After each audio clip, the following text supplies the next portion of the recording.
Returning to Katahdin, an Appalachian Trail dream.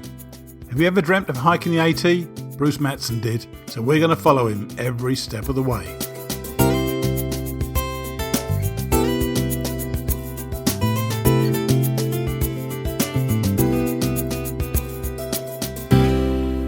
Hi everybody, welcome back to Returning to Katahdin, an Appalachian Trail dream, sponsored by our friends at Trailtopia.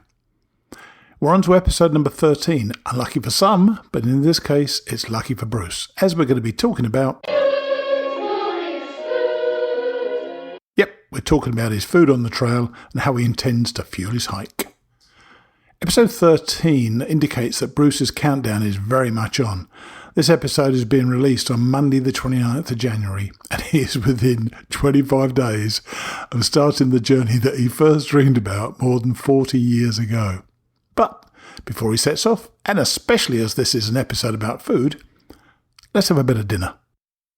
Do you remember those cold, wet evenings on the trail when you pitched up at a shelter and there was nothing you would have rather had than a beautiful, hot, home-cooked meal? Well, apart from actually going home, you could try out one of the delicious meals from Trailtopia. Why not dig into their spectacular jambalaya with its authentic Creole flavour? Or how about their beef stew, which is loaded with beef, potatoes, carrots, mushrooms, corn, green beans and green bell pepper in a fantastic beef gravy.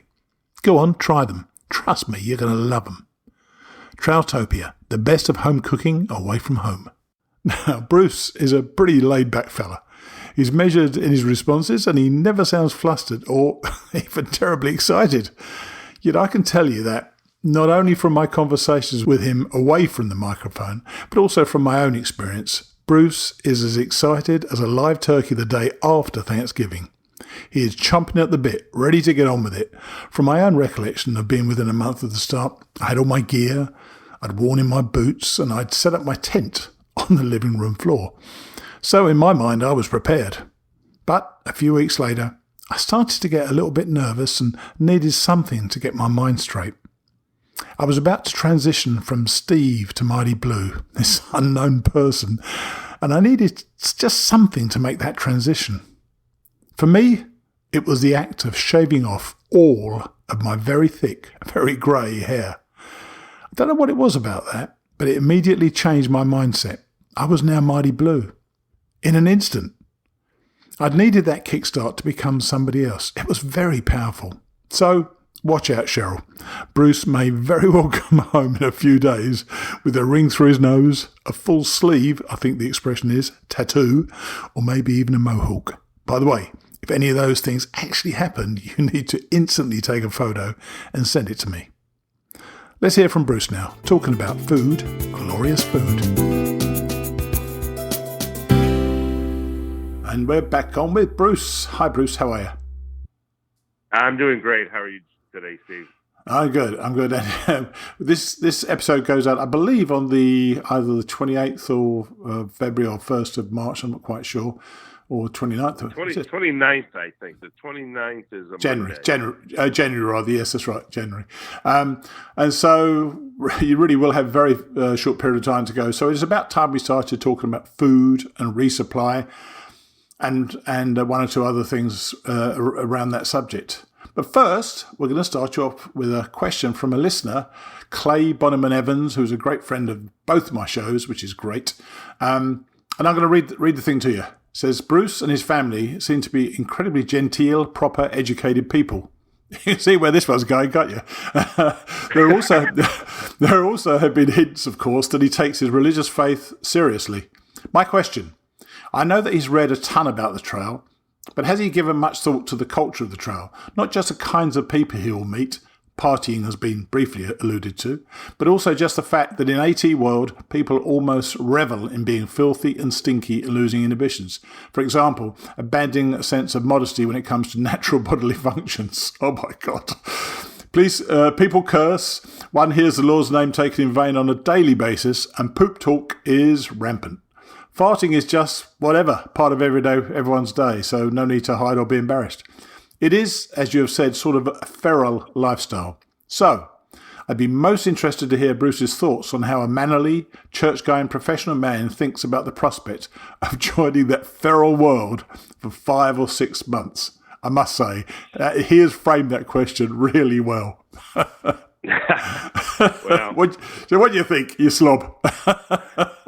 that's quite a question. The best way to answer Clay's question is have him come and spend a day with me or head out on the trail for a couple of days. I wish I could fill the shoes that he has set out there. I think, I'm sort of like every other guy.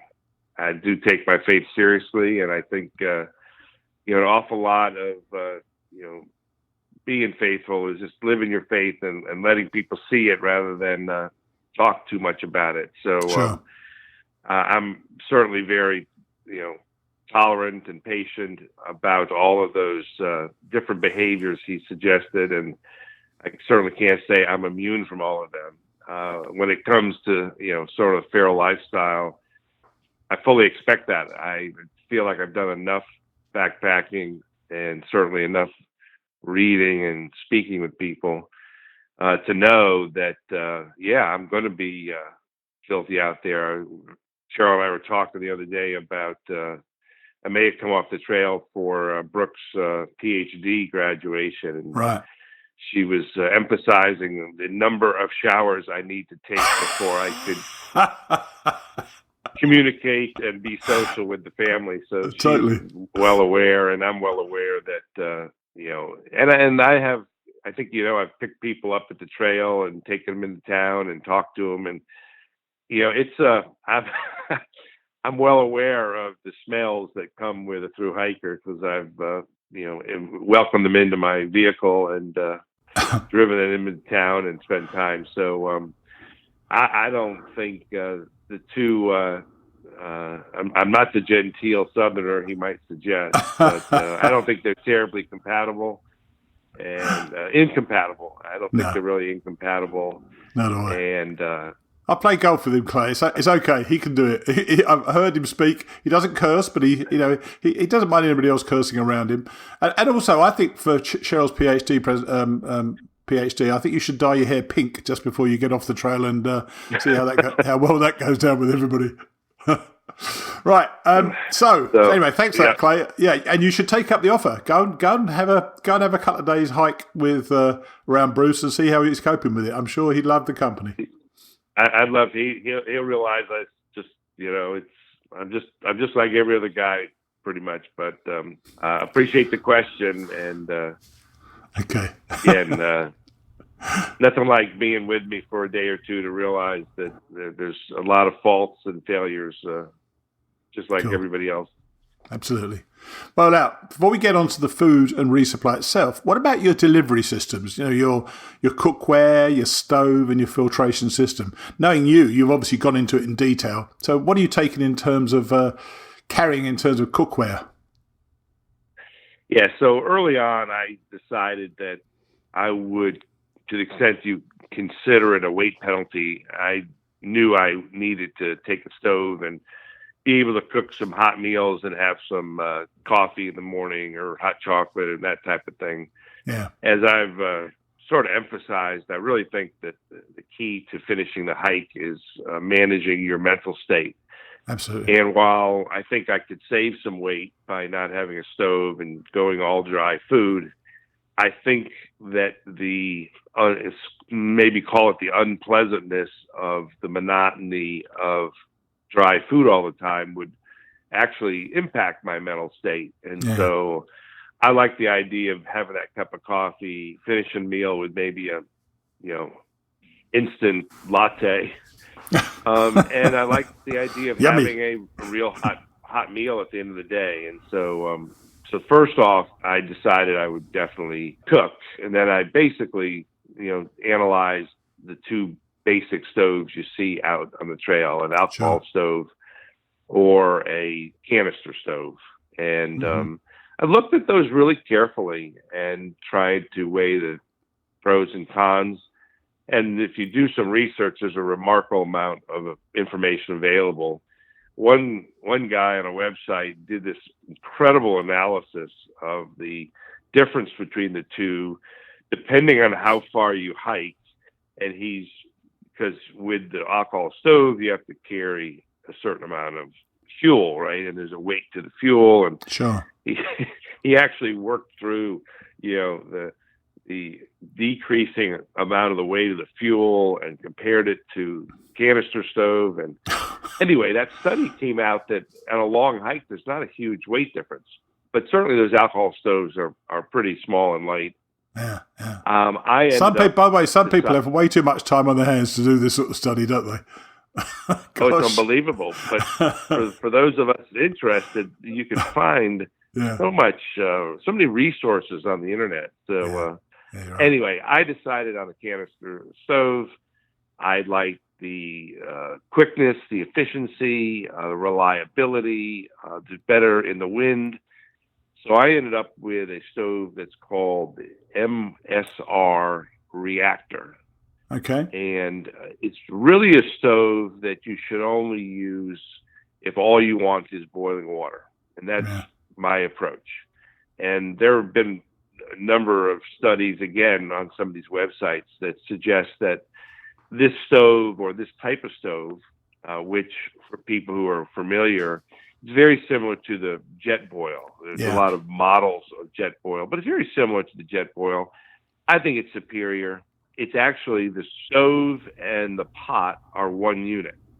And there's actually a windscreen built into the bottom of the pot. So nice. When you put the canister on, you've got a windscreen, and you can boil a liter of water in right at 3 minutes. So I think it's so efficient, I won't have to carry, a big canister or extra canister. And all I really want to do is boil some water in the morning and boil some water in the evening. And so, there's a weight to it, but on balance, I'm really comfortable that I'm going to get enough enjoyment out of the eating experience to lift my spirit, so to speak, that I want to go ahead and carry the fuel and the stove. Well, I made a big error. I took the jet boil flash, I think it's called, which was great. I loved it until I started actually trying to cook in it, where I poured the stuff into the water. And several times I put the entirely wrong amount of water in there. I remember thinking one day, cool, that's kind of spicy. It wasn't spicy, it was burning. to try to scrape rice off the bottom of a jet boil flash, trust me, I've got large hands. Getting your hands in there to try to do that is not a fun experience. So after that, it had to be water only because it was disgusting. So that didn't work at all. So, and what about your filtration system for getting your water? Because water obviously is one of the critical things, and it's certainly a subject that I wasn't really aware of. I knew I needed water, but I knew I needed a filter. But I hadn't realised how tough it is at the end of the day. Nearly all water at most shelters, is downhill, often a long way. And that's sometimes exhausting to get back to. So if you can find water before you get into a shelter, that is something you should try to do if you possibly can. Even if you have to walk an extra mile with that water, if you can get it on the trail, it's so much better than going down 200 steps to find some water, then walking 200 steps back up with it. Yeah, that's good advice. I have had that experience a couple of times on shakedown hikes. And for you to tell me that's a common issue. Oh, yeah. I agree with you. I'd rather carry the couple liters of water an extra mile than to, like you say, walk a half a mile downhill. So yes.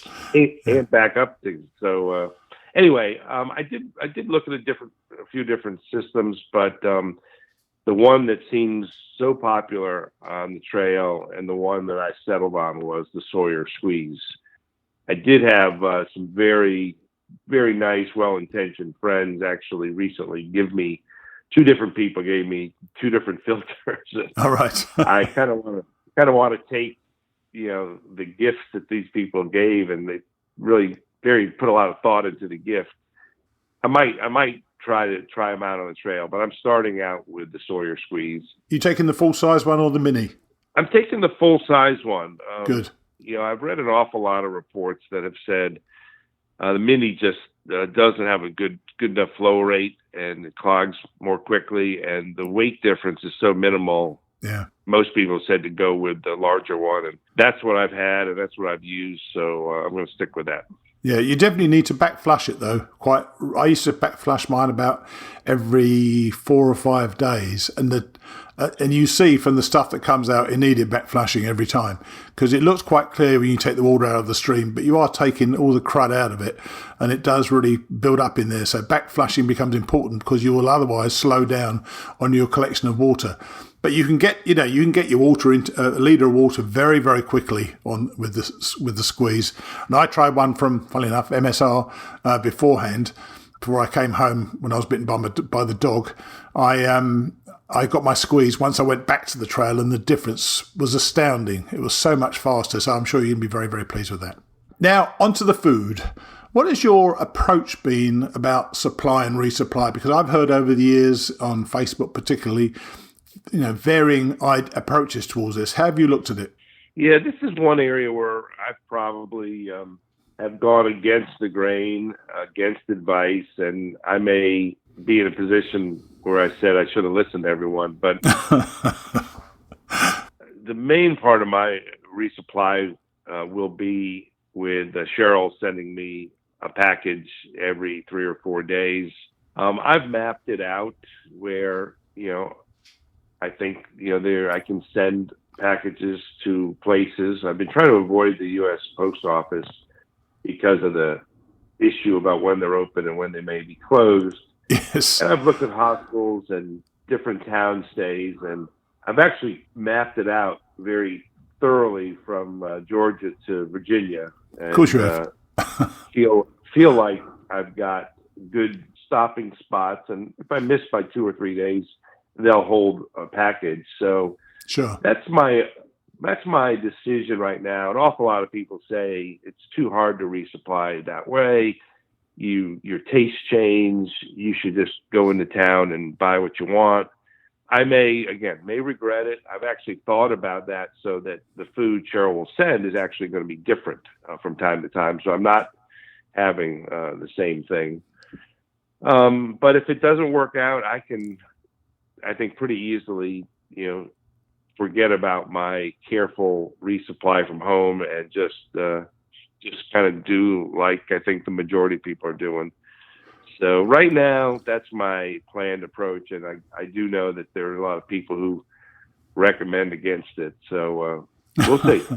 But I tell you what, there's something it's an indefinable thing when you turn up to a post office or wherever you're going to pick your package up, and you open your package, it's been sent with some love and someone's taken the time to package it up. It's difficult to explain to people what it feels like, but I know for me, every time I got a package from my wife, I can imagine her packing it and putting it all together and thinking about me while she was doing it. So I think it adds something to your day which you can't get any other way.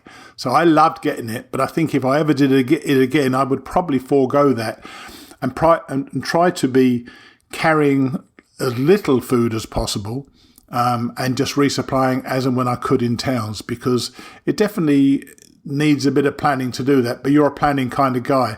And the good thing you've got going for you, of course, is you live in Virginia, so you can change that approach certainly once you get to Virginia anyway, couldn't you? I definitely could. So that's why I'm going to try to get to Virginia with that approach. And, by the time I get there, I'll know whether or not it's working or not, and whether I should change. I do think, part of succeeding will be, again, my mental condition. And I think that if I have to spend less time resupplying, that in a sense gives me more of a Nero day, where I'm literally feet up, reading a book, relaxing, because I don't have to run around and do some resupply. I don't know if that's going to pan out to be correct or not, but I think it's one advantage. A lot of times even when you're in town, you still need a shuttle or you got to walk a long ways.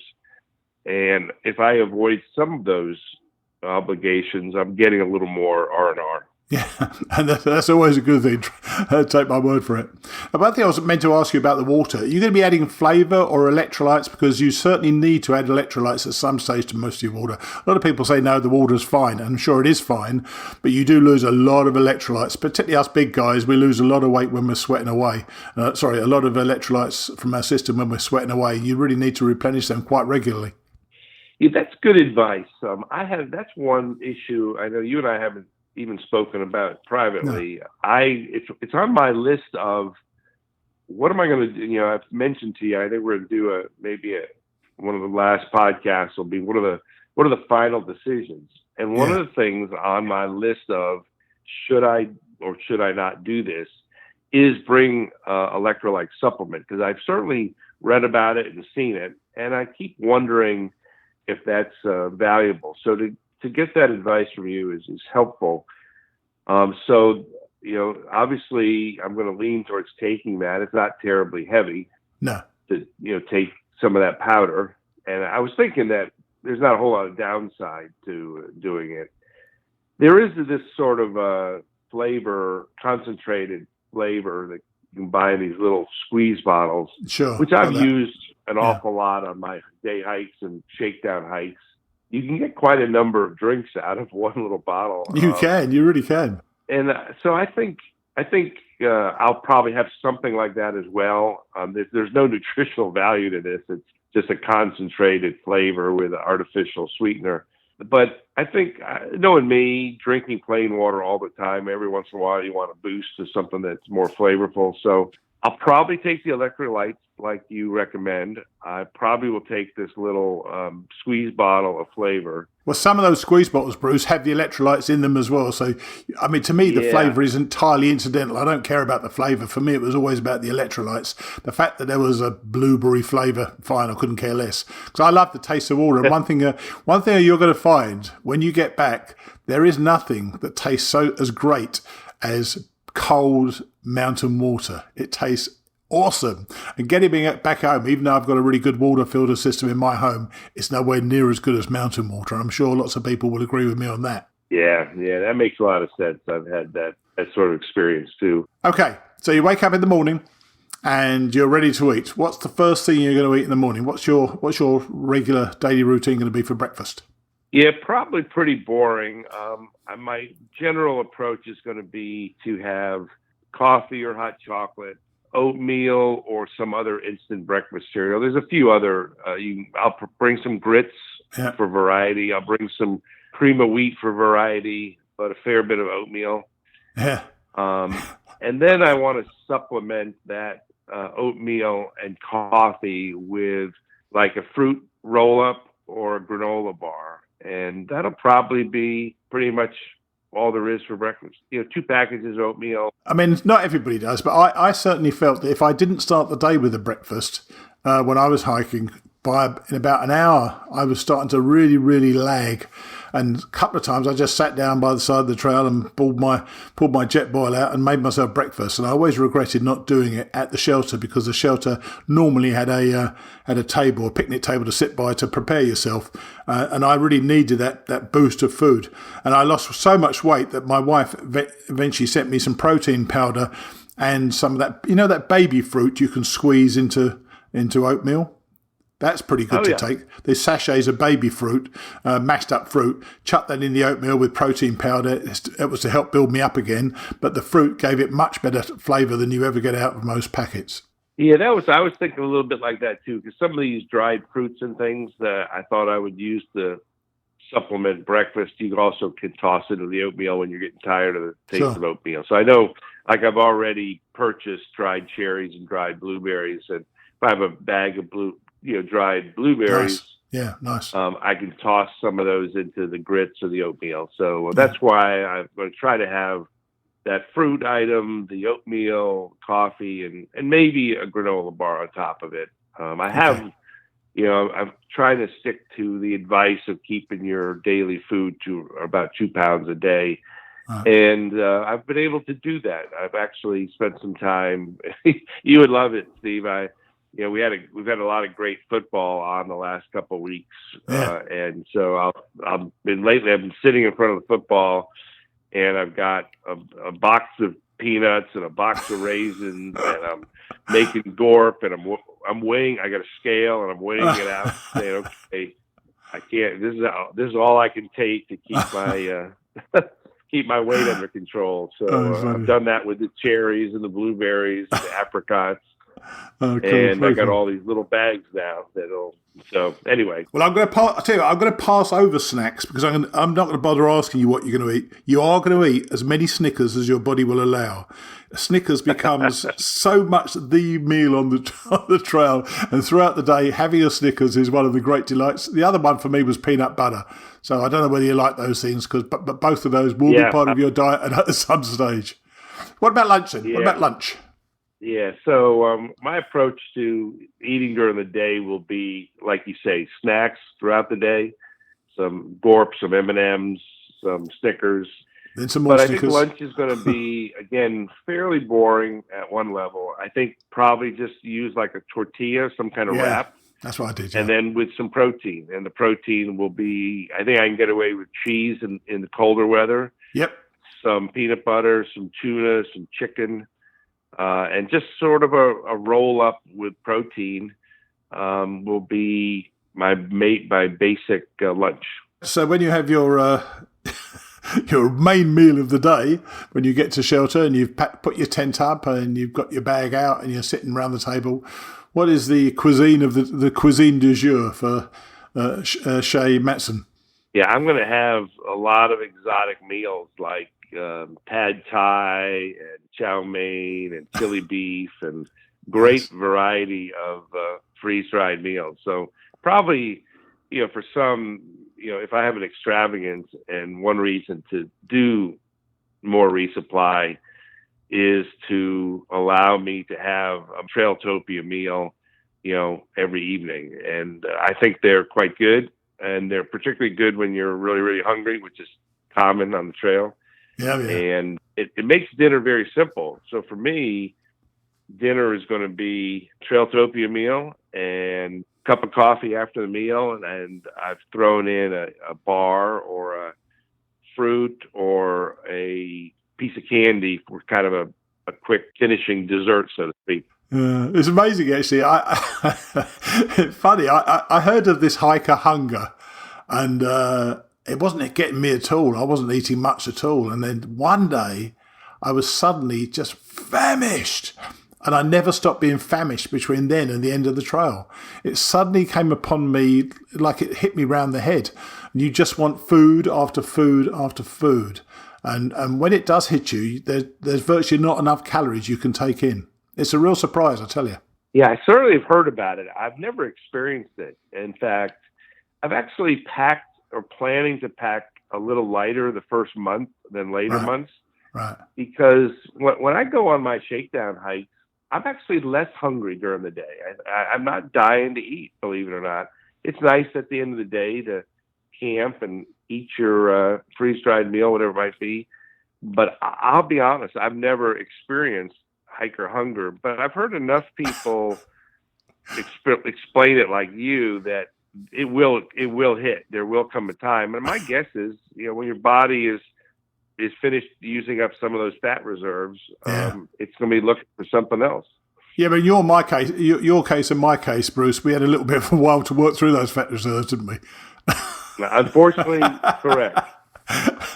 But yeah, you do it. I tell you, I'm looking forward to that interview when I call you up one day on the trail and you're suddenly hungry as hell, and you really will be. It's a great moment because you can then eat with no guilt at all. The only problem is once you finish the trail, you can't stop eating. Yeah. I'm looking forward to it. I do expect it to happen. Everybody I've talked to, talks about how hungry you get after a while. Okay, cool. Well, that's your food and your supply. And as I say, when this airs, you're going to be less than a month out, so you'll really start putting it all together. And then one of the shows we can have soon after that will be your pack weigh in and basically those last minute items. So we're looking forward to that. But thanks for that. We've covered a lot of stuff now, and I will speak with you next week. Thanks again, Steve. Always good to be with you. Cheers, Bruce. All the best. Bye. Did you notice the incredibly subtle product placement of Trailtopia? Man, he's getting good at this. Thanks also to Clay, Bonham and Evans, a big friend of both shows, for providing this week's question. Let me have your address, Clay, and Trailtopia will send a couple of meals your way. Bruce has considered his food from all angles. As I said, in the unlikely event of me ever hiking the full 80 again, I would probably not send or get Diane to send packages.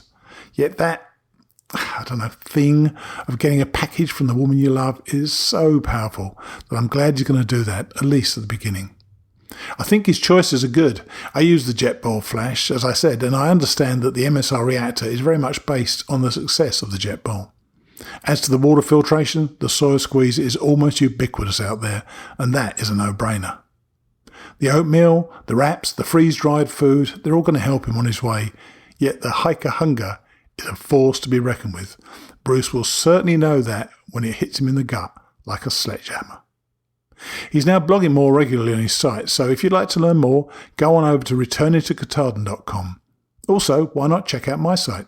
A lot of you listen to the podcast through iTunes, but many also listen to the show through my site at mightyblueontheat.com. All the shows are there on the podcast page, and I've got a gallery of pictures and a gallery of videos of my hike. Last, but of course not least, make sure you check out trailtopia.com to see what they can add to your hike. Bruce and I will see you next week.